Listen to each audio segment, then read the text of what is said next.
दोस्तों, ये तस्वीर ली गई है आपकी एनसीईआरटी की कक्षा चौथी की पुस्तक आसपास के पाठ 17 से। इस तस्वीर में जो लड़की है नंदिता, उसके बारे में अब तक हम काफी कुछ जान चुके हैं, जो कि आई अपना गांव छोड़कर मुंबई अपनी माँ का इलाज कराने के लिए। और नंदिता जो है वो गांव से आई मुंबई, सकरी पतली गलियों से होते हुए वे अपने मामा के घर पहुंची। वहां बस्ती में उनका घर था, जो कि एक कमरे का घर था और वहां पर वो सब लोग रहते थे।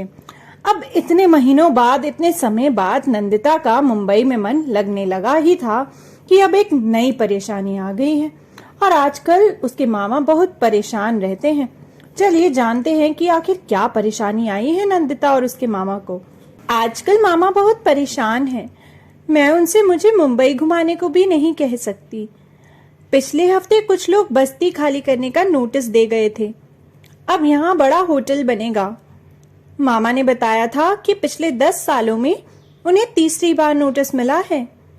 जो लोग यहाँ रह रहे हैं उन्हें अपना घर बनाने के लिए कोई दूसरी जगह दी जा रही है। इस झुग्गी के बदले जो जगह मिली है वह शहर से बहुत दूर है। समझो शहर का दूसरा कोना। वहां ना पीने का पानी है ना बिजली। पता नहीं वहां कोई बस भी जाती है या नहीं। मामा इतनी दूर से काम पर कैसे आएंगे?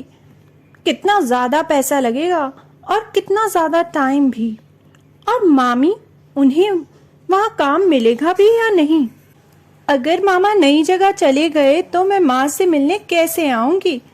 माँ तो अभी पूरी तरह से ठीक भी नहीं हुई। तो दोस्तों, नंदिता ने हमें बताया कि यह जो बस्ती है उनकी, यानी कि उसके मामा जहाँ रहते हैं, उन्हें नोटिस मिला है बस्ती खाली करने का, क्योंकि बस्ती को तोड़ दिया जाएगा और वहां बनेगा एक होटल। अभी तक ये तीसरी बार नोटिस आ चुका है और वहां रह रहे लोगों को एक नई जगह दी जा रही है, लेकिन वो जगह यहाँ जैसी नहीं है। वो शहर से बहुत दूर एक कोने में है और वहाँ सुविधाएं बेहद कम हैं। और इस वजह से उसके मामा को तो बड़ी दिक्कतें आएंगी।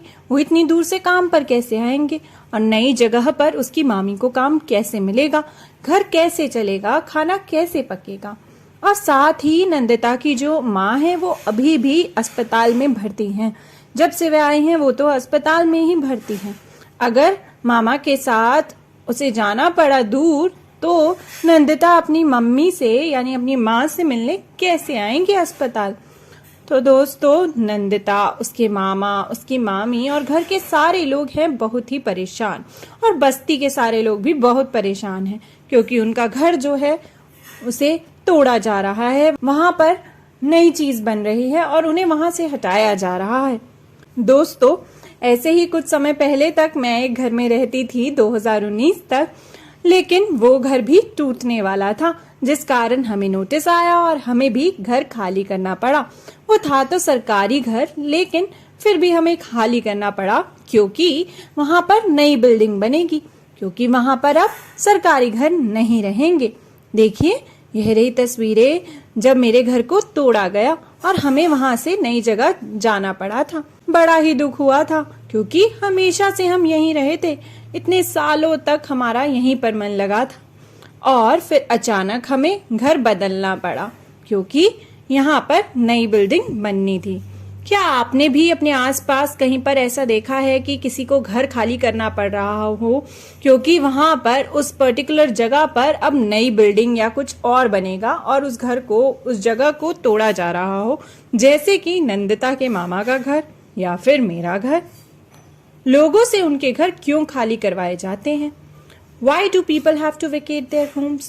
तो दोस्तों, आपने भी अपने आसपास देखा होगा कि कई बार लोगों से उनके घर खाली करवाए जाते हैं। वो नहीं चाहते तब भी उनसे वह घर जो है वो खाली करवाए जाते हैं, वेकेट कराए जाते हैं। ऐसा क्यों होता है? नंदिता के यहाँ पर भी एक नई बिल्डिंग बननी थी और मेरे घर की जगह भी एक नई बिल्डिंग बननी थी, लेकिन हमें फिर भी पुराने घर की जगह जो नया घर मिला वहां पे भी सुविधाएं पूरी थी। लेकिन नंदिता के घर वालों को तो कितनी तकलीफ होगी, क्योंकि उन्हें जो नया घर दिया जा रहा है, नई जगह दी जा रही है, वो सुविधाओं से बहुत दूर है। वो शहर के एक कोने में है, जिस वजह से उसके सारे घर वालों को कितनी तकलीफ होगी।